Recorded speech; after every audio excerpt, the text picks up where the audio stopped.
운동선수가 가져야 될 두 가지 필수 조건이 있습니다. 하나는 근력입니다. 근력은 말 그대로 근육의 힘이라든지 또는 그 힘을 지속하는 지속성을 말하는 것입니다. 그래서 운동선수가 운동을 잘하기 위해서는 근력을 키워야 됩니다. 그래서 보통 겨울에 웨이트 트레이닝을 많이 합니다. 그래서 근력을 키우기 위해서. 왜냐하면 이 근력을 키워야지 이것이 이를 감당해내는 능력이 되기 때문이죠. 하지만 근력만을 가지고는요, 운동을 할 수가 없습니다. 운동선수가 운동을 잘하기 위해서는 근력도 필요하고 무엇이 필요하냐면 유연성이 반드시 필요합니다. 유연성은 예기치 못한 상황에 적절하게 반응하여서 부상을 방지해주는 역할을 합니다. 그래서 운동선수에게는 근력도 필요하고 유연성도 반드시 필요합니다. 이 둘 다 있어야지 좋은 기록을 낼 수 있을 뿐만 아니라 오랫동안 운동을 할 수가 있습니다. 이 유연성은 운동선수에게만 필요한 것이 아니에요. 우리 모두에게도 유연성이 반드시 필요합니다. 딱딱하면 부러집니다. 유연해야 부러지지 않습니다.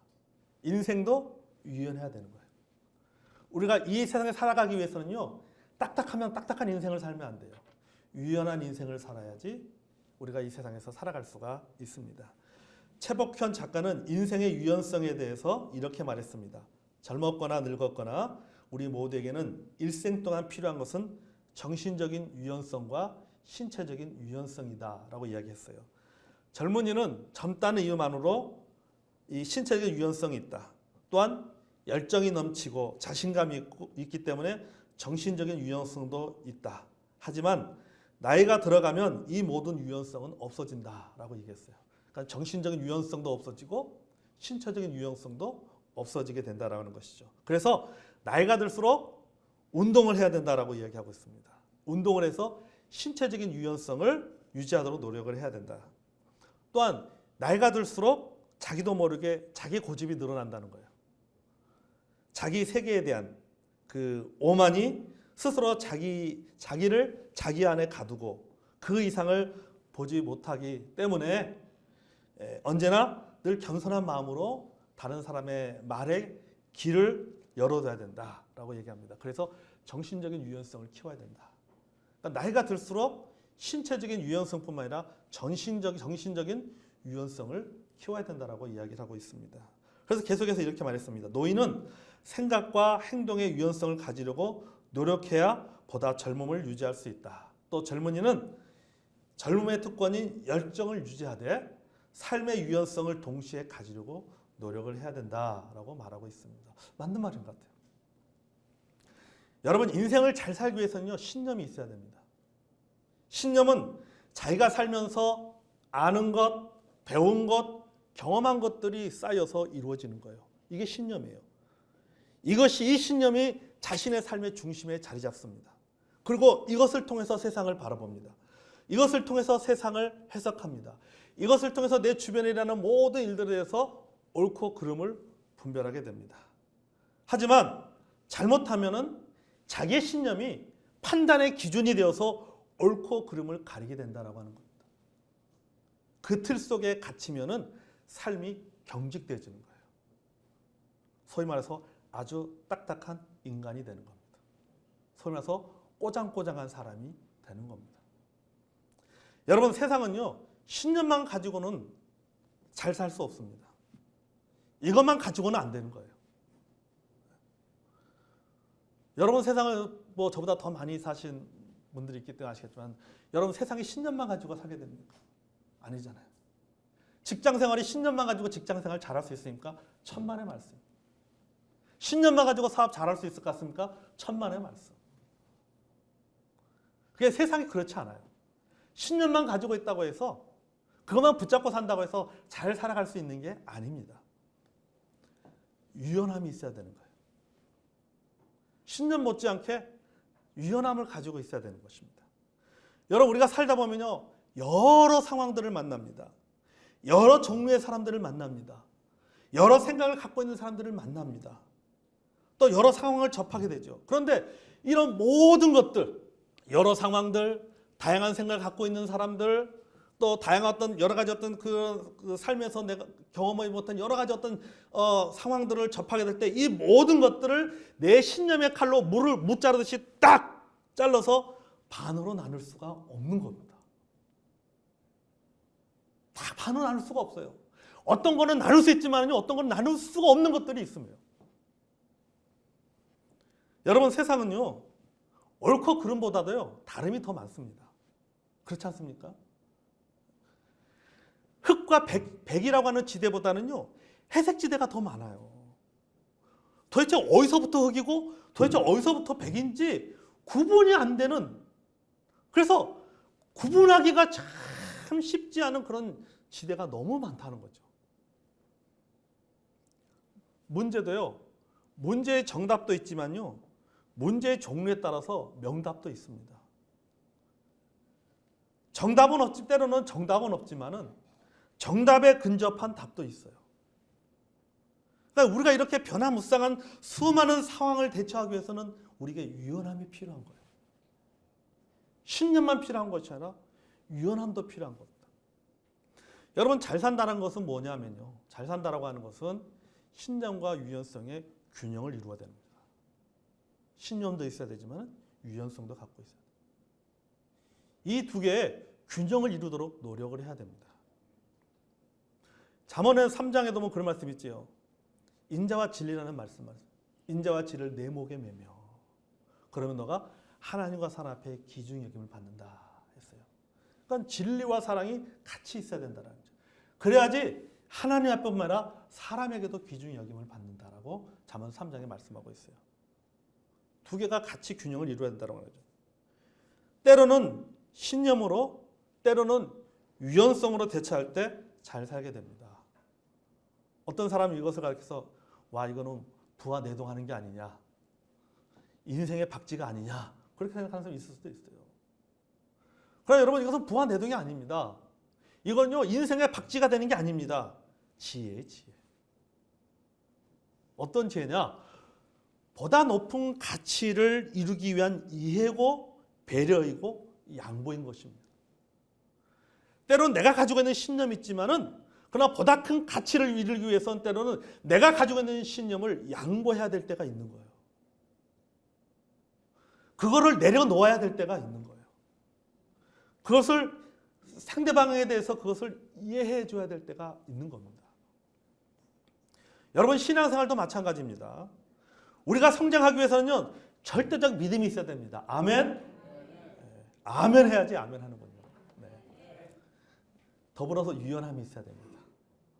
절대적 믿음도 있고 유연함도 있어야 됩니다. 자, 우리가 가져야 될 절대적인 믿음은 뭐냐면요, 복음에 대한 확신입니다. 아멘? 오직 예수 그리스도의 죽으심과 부활을 믿을 때만이 구원받는다라고 하는 이 믿음, 이건 여러분 절대적인 믿음이잖아요. 이거는 양보할 수가 없는 겁니다. 아무리 우리가 종교다원지에 살고 있다 해도요, 다른 종교를 존중해 줘야 한다고 해도요, 이 진리는요, 타협의 여지가 없는 겁니다. 아멘? 여러분, 우리가 성경에 보면요, 성경에 여러 가지 많은 진리가, 절대적인 진리가 있어요. 이 성경에 나오는 절대적인 진리는요, 절대 양보할 수가 없는 진리예요. 이건 아무리 종교다원주의 시대라고 관용의 시대라고 하고 다른 종교를 존중하고 배려해야 된다라고 말한다 할지라도 이것만큼은요, 절대적으로 양보할 수가 없는 겁니다. 배려가 필요 없는 거예요. 선택의 여지가 없는 것입니다. 타협의 여지가 없습니다. 그러나 나머지 것들, 주관적이거나 또는 선택적인 것들, 다양한 의견이나 해석이 있는 것들에 대해서는, 또 상대적인 것에 대해서는 우리가 유연하고 부드럽고 온유한 마음을 가져야 됩니다. 아멘.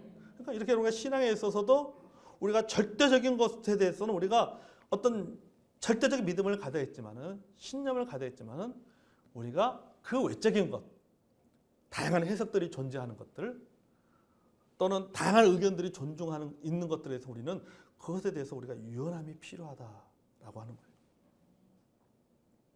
그럼 오늘 본문에서 볼 수 있는 유연함이 무엇인지 우리가 한번 생각해 보겠습니다. 첫째는 뭐냐면요, 권리에 대한 유연함이에요. 권리에 대한 유연함.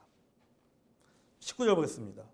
내가 모든 사람에게 자유로우나 스스로 모든 사람에게 종이 된 것은 더 많은 사람을 얻고자 합니다. 바울은 자유로운 사람입니다. 내가 했잖아요. 내가 모든 사람에게 자유한다 라고 했잖아요.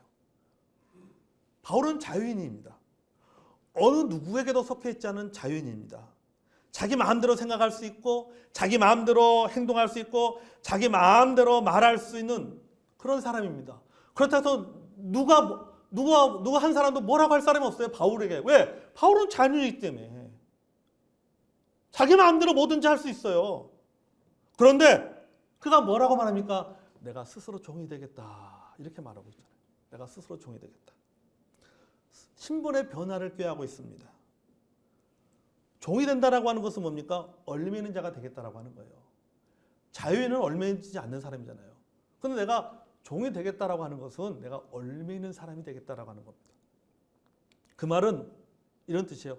자기를 빼놓고 나이가 어리든지 뭐 나보다 나이가 많든지 남자든지 여자든지 뭐 부자이든지 가난한 사람들 간에 누구를 만나고 내가 만나는 모든 사람들을 다 나의 주인처럼 대하겠다. 나의 주인처럼 섬기겠다. 그렇게 말하고 있는 겁니다. 내가 자유인이지만은 그러나 내가 만나는 모든 사람들에게 나는 그들을 나의 주인으로 모시고 내가 종처럼 살겠다라고 이야기하고 있는 겁니다.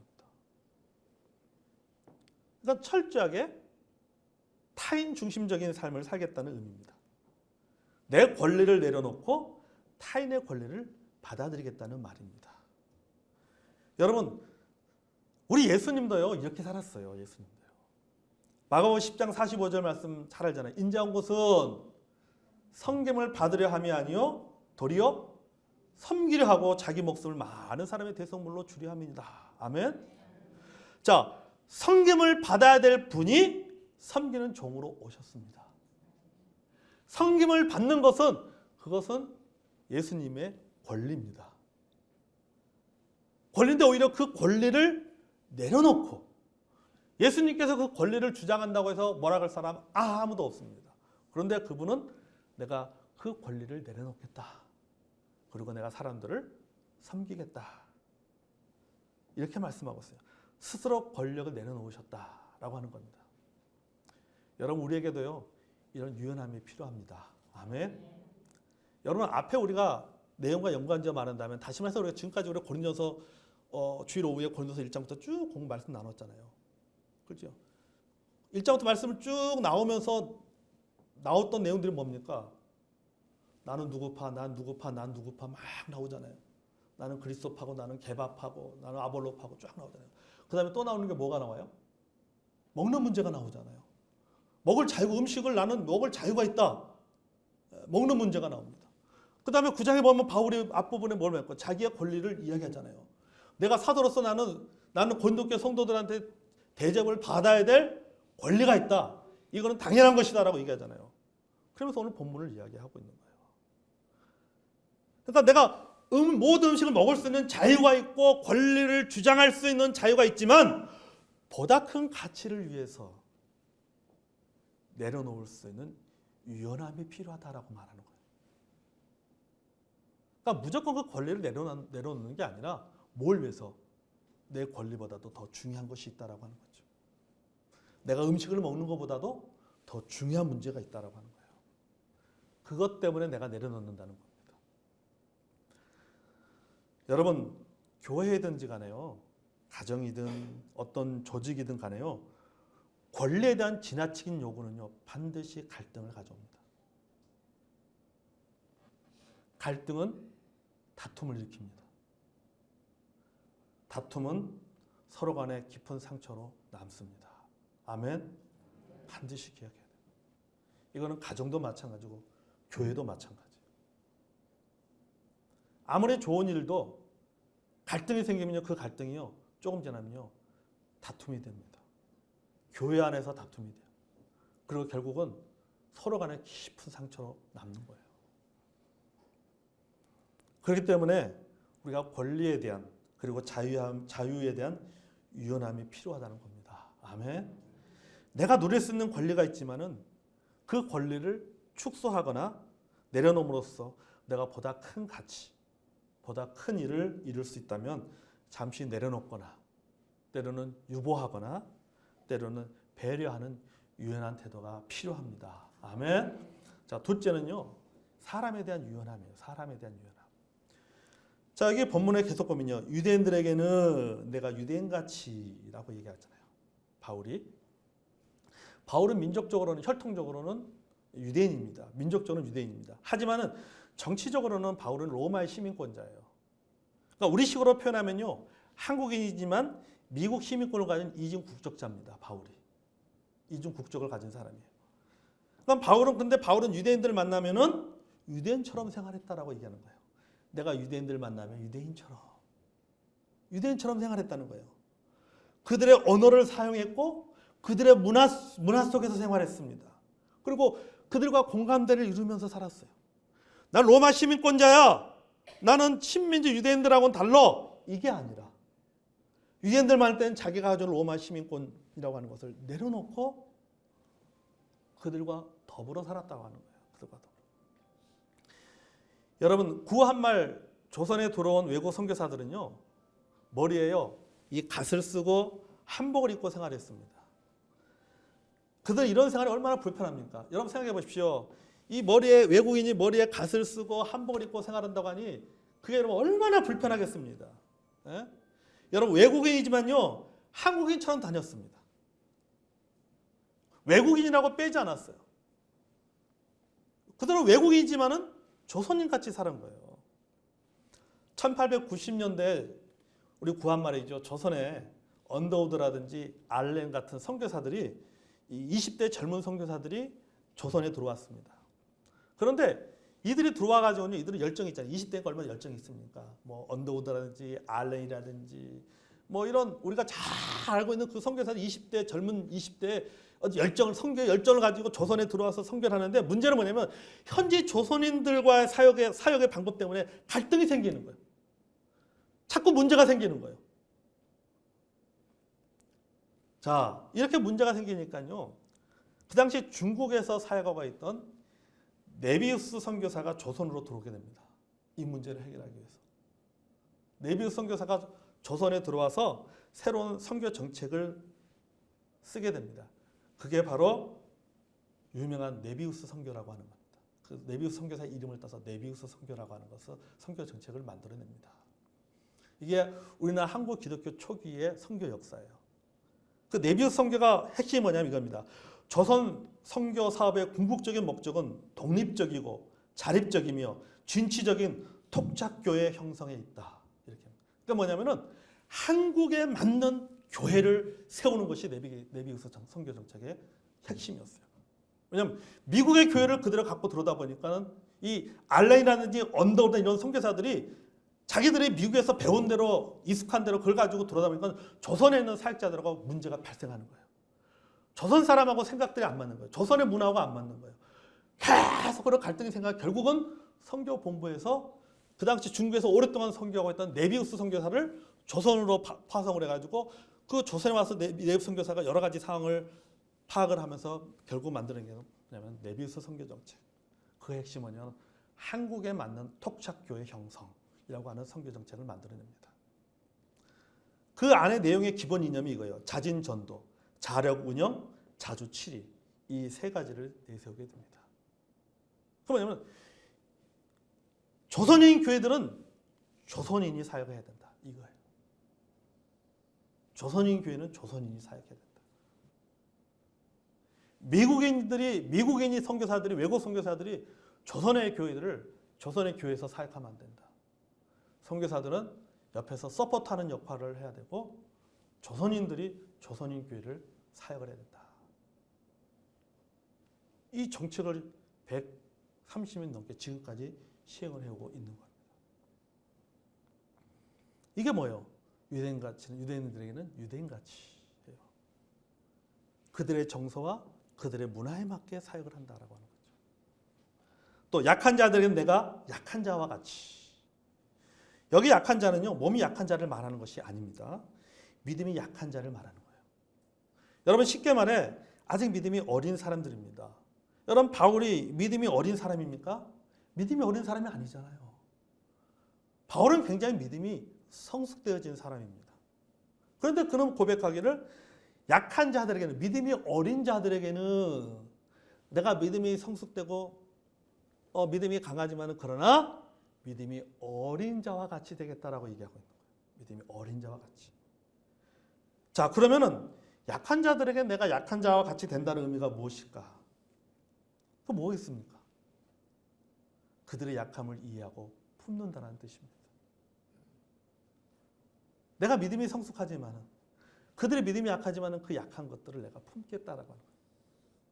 여러분, 바울의 입장에서 보면 쉬운 일이 아닙니다. 사실은요. 속 터지는 일이죠. 때로는요, 그들로부터 오해받을 수도 있어요. 비난받을 수도 있습니다. 여러분, 믿음이 강한 사람, 믿음이 어린 사람들의 행동하는 것을 보면요, 속 터집니다. 믿음이 성숙된 사람이 성숙되지 못한 사람들이 보면, 아까 행동하는 거 보면요, 속 터질 때가 있어요, 진짜.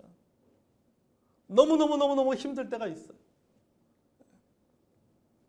그래서 저는 그렇게 합니다. 사역하는 사람들이 항상 하는 얘기가 있어요. 뭐냐면요, 여러분이 사역할 때 마음은요, 허비하는 마음으로 사역해야 된다. 밑빠진 독에 물 붓는 마음으로 사역해야 된다. 그렇게 얘기해요. 진짜 밑빠진 독에 물 붓는 마음으로 사역해야 돼요. 왜냐하면 내가 쏟아부은 만큼, 내가 헌신한 만큼 돌아오는 게 아닙니다. 절대 안 들어옵니다. 내 기대치에 절대 이르지 못해요. 그렇기 때문에 허비한다. 밑빠진 독에 물 붓겠다라는 마음을 가지고 해야 되는 거예요. 왜? 안 그러면 본인이 상처받는 거예요. 여러분, 바울 보세요. 바울이 고린도 교회 성도들에게 얼마나 쏟아부었습니까? 근데 고린도 교회 성도들이 나중에 바울에게 뭐라고 해요? 네가 사도냐? 이러잖아요. 당신은 사도가 아니야. 바울이 사도권에 도전합니다. 그러니까 속 터진 일이지. 오해도 받고 비난도 받습니다. 하지만 바울은요, 그들의 마음을, 그들의 믿음을 이해하고 인내함으로 품고 나갑니다. 그들을 내치잖아요. 그들을 포기하지 않았습니다. 여러분, 우리도 그래야 됩니다. 아멘. 그래야 되는 거예요. 로마서 14장 1절에 보면요, 믿음이 연약한 자를 너희가 받으라고 했어요. 또 15장 1절에 보면 믿음이 강한 우리는 마땅히 믿음이 약한 자의 약점을 담당하고 자기를 기쁘게 하지 않는다. 여기 보니까 믿음이 강한 자는 마땅히, 당연히 뭘 해야 된다? 믿음이 약한 자의 약점을 담당해야 된다. 여기 담당하다는 것이 뭐냐면 어떤 단어면 예수님께서 우리의 죄와 허물을 짊어지 담당하시고라는 의미하고 똑같은 거예요. 그러니까 옆 사람이 힘들어하는, 짊어져가는 무거운 배낭을 내가 대신 짊어지는 거예요. 이게 담당하는 거예요. 그러니까 그 약한 사람의 약점을 누가 담당하는 거예요? 내가 그거를 내 것으로 여기고 담당하는 거죠. 그게 얼마나 힘들겠습니까? 내 것도 있는데, 내 것 짊어지고 가는 것도 힘든데 다른 사람 것까지 짊어지려고 하니 얼마나 힘들겠어요. 그런데 그렇게 해야 된다라고 말하고 있어요. 그게 마땅하다라고 얘기하고 있는 거죠. 여러분, 사람에 대한 유연함입니다. 사람에 대한 유연함은요, 인내하면서 기다리는 거예요. 인내하면서 기다려야 돼요. 여러분, 우리에게도요, 사람에 대한 유연함이 필요합니다. 아멘. 빌립보서 2장에 보면 하나님도 사람의 모양으로 나타나셨다고 하잖아요. 빌립보서 2장 5절에 보면 그는 근본 하나님의 본체시라. 하나님과 동등됨을 여기지 아니하였다. 그죠? 오히려 자기를 비워 종의 형체를 가져 사람들의 모양과 같이 됐다. 그게 여러분, 그게 예수님 아니에요. 왜 예수님께서 왜 사람들과 같이 되셨습니까? 왜 사람들과 같이 함께, 그들과 함께 생활했습니까? 그들을 이해하고 기다려주고 품기 위해서요. 제자들을 그렇게 품었잖아요. 여러분, 우리는 어떤 사람이든지 간에 품을 수 있는 사람이 돼야 됩니다. 아멘. 이해하는 사람이 돼야 돼요. 이해하는 사람. 교회를 오래 다니다 보면 세상 친구들 다 떨어집니다. 다 떨어지고 교회 사람밖에 남지 않는다고 합니다. 저 같은 경우도 이렇게 보면요, 뭐 친구들도 있고 뭐 동기들도 있고 했지만 어떤 모임에 있으면 연락을 안 해요. 제가 알고 왜 연락 안 하냐면은 목사가 오면 부담스럽대. 목사가 오면 부담스럽다는 거야. 아니 부담스럽게 여기지 마. 그냥 편하게 얘기해. 아니 그래도 부담스럽대. 예. 왜니 괜히 뭐 기도받고 술 한잔 해야 될 것 같고 막 이런 느낌 막 때문에 그런 것 때문에 뭐 자기들만 하고 싶어도 뭐 어디 가고 싶어도 뭐 어디 다른 뭐 2차 이런 술자리 가고 싶어도 뭐 눈치 뵈서 못 가고 그래서 부담스럽다는 거예요. 그래서 너는 경조사 때만 와. 이런 거죠. 부담스러워. 사실 그렇게 되잖아요. 오래 신앙생활 오다 보면 자꾸 이렇게 이제 세상 사람들과의 멀어져. 뭐 모임에도 안 나가고 뭐 하다 보니까 자연스럽게 이렇게 관계가 이렇게 멀어지는 것들을 우리가 많이 보게 됩니다. 근데 사실요, 어쩔 수 없는 거지만은 결코 바람직한 현상은 아니에요. 여러분 불신자들이 우리를 바라볼 때, 안 믿는 우리의 이웃들 또 뭐 친구들이라든지 안 믿는 사람들이 우리를 바라볼 때 우리가 다른 세상에 살아가는 사람, 마치 별천지에 사는 사람처럼 뭐 돈 걱정 안 하고 자녀 걱정 안 하고 미래 걱정 안 하고 인생 걱정 안 하고 사는 사람처럼 여러분 느끼도록 해서는 안 된다라고 하는 거예요. 그들은 우리를 이해하지 못합니다. 사실은. 예수 믿고 사는 걸 이해를 못하죠. 오늘 교회 온 걸 이해를 못한다니까요. 지금 이 시간에는요. 집에서 자고 있을 시간이에요. 아점 먹고. 자야 될 시간인데 교회 오니까 이해가 안 되는 거죠. 싸가빠지게 일하고 교회 와서 또 돈까지 내. 돈 내고 자. 그리고 또 목사님한테 시큰 욕 들어 먹어. 그래도 또 아멘해.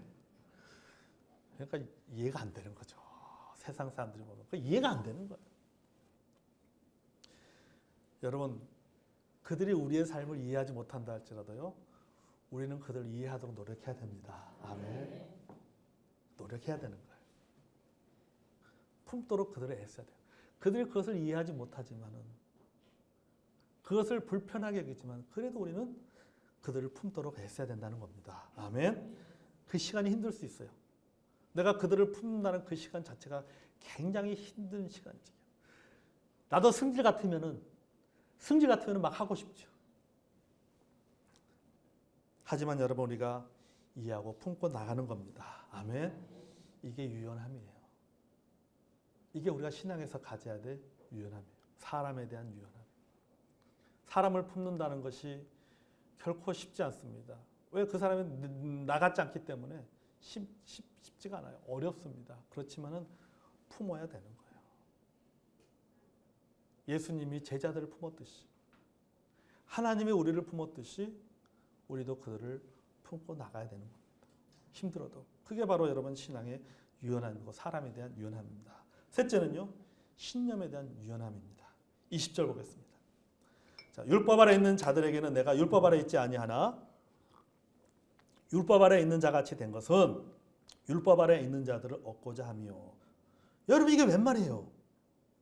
바울은 율법주의자가 아닙니다. 바울은 율법을 비판했던 사람이에요. 그런데 자신의 율법을 지키며 살았다는 겁니다. 율법을 비판했던 사람이 율법을 지키면서 살고 있다라고 얘기하고 있는 거예요. 말한 거하고 행동하는 거하고 좀 다른 거예요. 예를 들면 디모데에게 할례를 행했습니다. 사도행전 16장 3절에 보면요. 바울 자신이 서원을 이행하기 위해서 갱그레아에서 머리를 깎은 적도 있어요. 이것도 율법적인 행위예요. 예루살렘에서 서원한 네 사람과 함께 결례를 행하기도 했습니다. 이것도 율법적인 것입니다. 이게 다 율법에 따른 행동이에요. 바울은 율법주의자가 아닙니다. 율법을 비판했던 사람인데 그가 스스로 율법을 행한 거예요. 이게 말이 되냐는 거지. 자기가 율법을 비판했던 사람이 지금 율법을 행하고 있잖아요. 말하고 다른 겁니다, 지금. 21절을 볼까요? 법 없는 자에게는 내가 하나님께 율법 없는 자가 아니요 도리어 그리스도 율법 아래 있는 자이나 율법 없는 자와 같이 된 것은 율법을 얻는 자들 얻고자 함이라. 이제는 또 율법을 행하지 않고 있어요. 아까는 앞에는 율법을 행했는데 지금은 또 율법을 행하지 않고 있어요. 여러분 여기서 법 없는 자라는 것이 무법자로 살았다는 말이 아닙니다. 이 말은 뭐냐면요. 율법을 모르는 이방인들을 만날 때는 그들의 입장에 서서 생각하고 그들의 입장에 서서 말했다는 거예요. 내가 율법에 있다라고 하는 입장에 서서 그들의 율법 없음에 대해서 지적하고 뭐라고 한 것이 아니라 그들의 입장에 서서 이야기를 했다라고 하는 거예요. 그러니까 하나님의 말씀도 그들이 이해하는 수준의 범위 안에서 말했다는 거죠. 능력이 있는 겁니다. 제가 전에 칼럼도 썼잖아요. 쇼펜하우의 문장론이라는 책에서 보니까 특별한 것도 평범하게 말할 수 있는 능력을 가져야 된다라고 했잖아요. 여러분 우리가 여기서 이 법을 여러 가지로 생각해 볼 수 있어요. 바울이 말하는 법을 여러 가지로 그것이 교회 안으로 들어오면요. 교리나 전통일 수 있어요. 신앙의 표현일 수도 있습니다. 교회 영적인 분위기일 수도 있습니다. 이것이 사람에게 적용한다면 신념이나 원칙이 될 수도 있습니다. 그러나 바울은요. 이런 것들에 대해서 내가 유연성을 가졌다라고 하는 겁니다.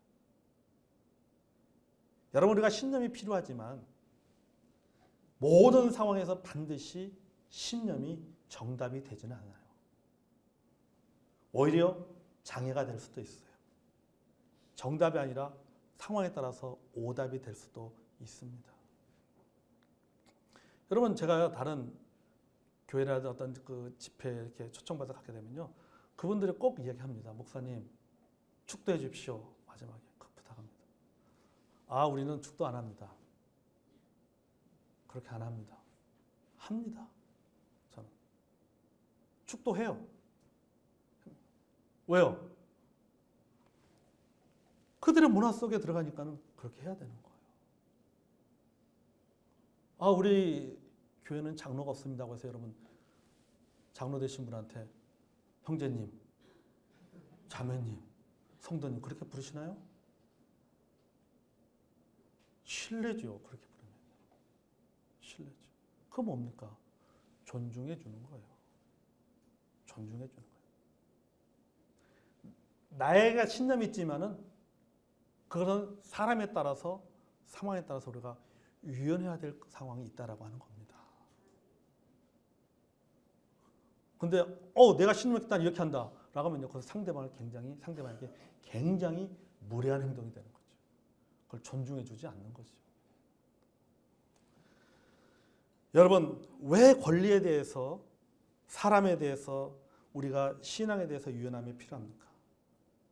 결국 뭐 때문인지 아세요? 사람 때문입니다. 아멘. 여러분 바울이 우리가 읽은 19절부터 지금까지 쭉 읽으면서 바울이 항상 끝에 하는 말이 있어요. 뭐예요?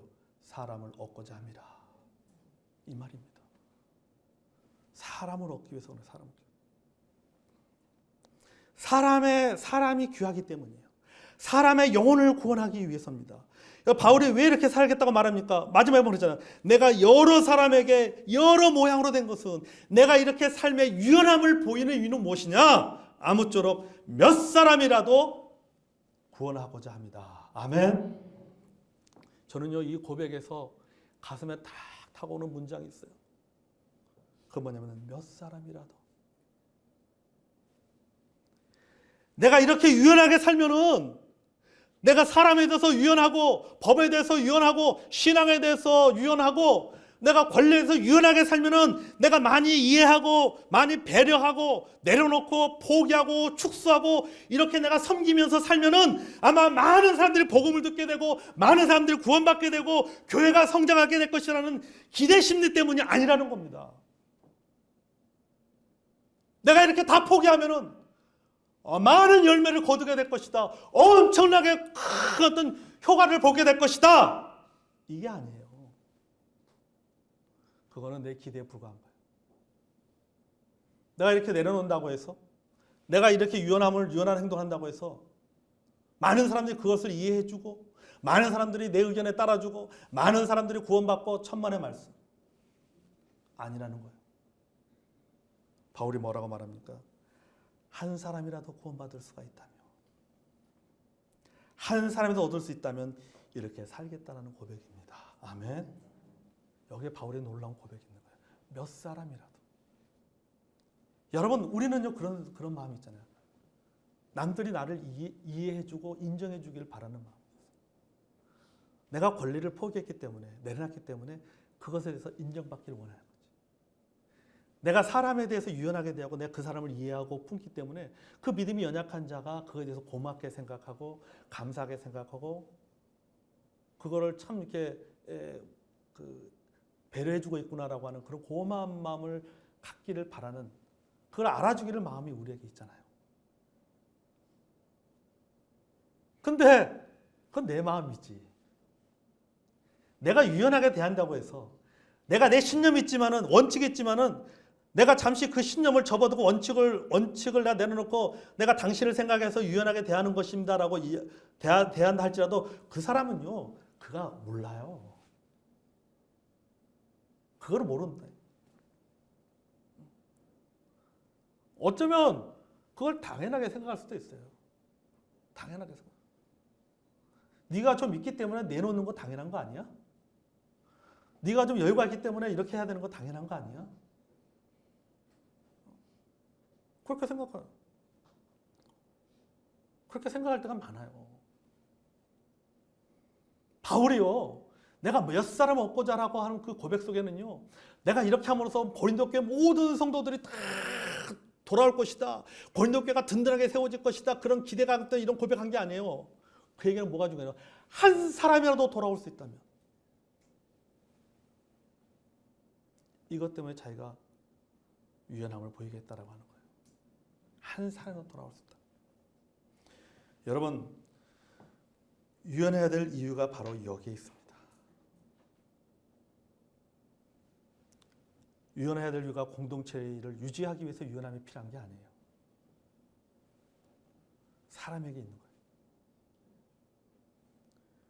여러분, 우리에게 중요한 것은요, 사람입니다. 아멘. 사람의 영혼이 중요한 거예요. 예수님께서 왜 이 땅 오셨습니까? 왜 십자가에 달려 예수님께서 죽으셨어요? 사람을 살리기 위해서 죽으셨습니다. 아멘. 사람을 살리기 위해서 죽은 거예요. 그러니까 여러분, 사람보다 귀한 게 없는 거예요. 바울을 비롯해서 수많은 믿음의 사람들이 왜 복음을 전하 죽었습니까? 사명 때문에 죽었습니다. 그 사명이 바로 무엇입니까? 사람이에요, 사람. 사람의 영혼을 살리기 위해서, 그 한 영혼을 구원하기 위해서 예수님께서 십자가에 달려 죽으시고 예수님께서 사명을 받은 수많은 믿음의 사람들이 순교한 겁니다. 사람을 살리기 위해서. 여러분, 50주년을 맞으면서 우리에게 중요한 것이 무엇인지 아십니까? 교회의 본질이나 사명이 무엇인지 아십니까? 사람입니다. 아멘. 사람입니다. 공동체보다 사람입니다. 아멘. 믿음의 신조보다 사명입니다. 아멘. 교파보다 사람이에요. 교회도, 믿음의 신조도, 교파도, 교회 정관도 내 신념이나 경험보다도 그것이 사람보다 우선일 수가 없는 거예요. 이 모든 것은 결국 영혼을 구원하기 위해서 존재하는 겁니다. 아멘. 교회도 존재하는 이유가 뭡니까? 성서 침례교회가 존재하는 이유가 뭡니까? 사람의 영혼을 구원하기 위해서 존재하는 것이지, 교회 자체를 존재하기 위해서 있는 게 아니에요. 아멘. 여러분, 바울이 여러 못으로 된 것은요, 하나의 방법이지 그것이 목적이 아니잖아요. 내가 율법 있는 자에게 율법 있는 것 같이 되고, 율법 없는 자에게 내가 율법 없는 가치가 되고, 또 유대인들에게 내가 유대인 같이 대하는 것은 그게 목적이 아니에요. 내가 유대인이 되기 위한 목적도 아니고, 율법주의자가 되기 위한 목적도 아니고, 율법주의자가 아닌 어떤 이방인 같이 되기 위한 것이 목적이 아니에요. 그거는 방법이에요, 방법. 그게 목적이 아니에요. 그의 목적은 뭡니까? 영혼을 구원하는 겁니다. 아멘. 영혼을 구원하는. 여러분, 이것이 우리가 가져야 될 유연함의 이유예요. 우리는 사명을 위해서 존재하는 겁니다. 사명이 목적이지 그 사명을 이루기 위해서는 방법이 목적이 아니라는 겁니다. 아멘. 우리 50주년을 맞으면서 이걸 생각해야 돼요. 마티마 간디는요, 예수님의 가르침을 굉장히 좋아했습니다. 그의 그 책을 읽어보면요, 예수님을 굉장히 좋아했고, 특히 그의 삶의 모토는요, 예수님의 산상수훈이었어요. 예수님의 산상수훈을 그의 삶의 중요한 원리로 생각했던 사람이 마티마 간디입니다. 그래서 그는 열렬한 예수님의 제자가 되기를 원했어요. 근데 교회는 나가지 않았습니다. 예수님의 제자가 되기를 원했지만은 교회는 나가지 않았어요. 근데 이 간대가 교회를 나가지 않은 이유가 있습니다. 역사책에 보면 마하티마 간대에게 아주 친한 영국 선교사가 있었습니다. 앤드루스라고 하는 선교사가 있었습니다. 그 이제 선교사니까는 이 앤드루스 영국 선교사는 그 간디를 친구처럼 생각하는 복음을 전한 거예요. 너 예수 믿어야 된다. 예수 믿어야 돼. 구원받아야 된다. 교회 나와야 된다. 라고 얘기한 거예요. 그래서 이 간디가 그 선교사와의 약속을 지키기 위해서 교회를 갔습니다. 교회를 갔는데 정문에서 딱 막아버리는 거예요. 당신은 영국인 교회에 들어올 수 없습니다. 왜요? 유색인종이잖아요. 유색인종이라는 이유만으로, 인도인이라는 이유만으로 영국인 교회에 들어오지 못하도록 막아버린 거예요. 그 이후로 간대는 다시 교회에 나가지 않았어요. 후에 역사가들이 이렇게 말합니다. 많은 사람들이 만약 그때 교회가 간디를 내쫓지 않았다면 오늘 인구 13억이나 되는 인도의 선교 역사는 전혀 달라졌을 것이다 라고 얘기하고 있어요. 그 한 사람을 막아버린 것이 결국은 인도의 선교를 막아버린 거예요. 만약에 그때 역사가들이 만약에 이 간디가 예수 믿었다면 아마 지금은 인도는 기독교 국가가 되었을 것이다. 영국인 사역자는 뭘 본 겁니까? 사람보다 영국 교회를 먼저 생각한 거예요. 우리 교회나 여러분에게 이런 실수가 없기를 바랍니다. 아멘. 여러분, 사람보다 중요한 것은 없습니다. 제가 우리 성서 침례교회 역사를 보면서 이걸 깨달아요. 사람보다 귀한 것은 없다. 여러분, 우리가 주님 앞에 갔을 때에 우리가 무엇으로 칭찬을 듣겠습니까? 어느 교회에서 열심히 신앙생활했느냐? 아니에요. 우리가 하나님 앞에 칭찬하는 건 사람의 영혼으로 평가받습니다. 아멘. 얼마나 내가 진실하게 섬겼는지 이걸 가지고 평가받는 거지. 네가 어느 교회를 다녔느냐로 평가받는 게 아니죠. 여러분, 우리가 한 가지만 생각하면 됩니다. 우리가 유연해야 될 이유는 딱 한 가지입니다. 사람입니다. 아멘. 사람의 영혼이 귀하기 때문이에요. 사람을 얻기 위해서.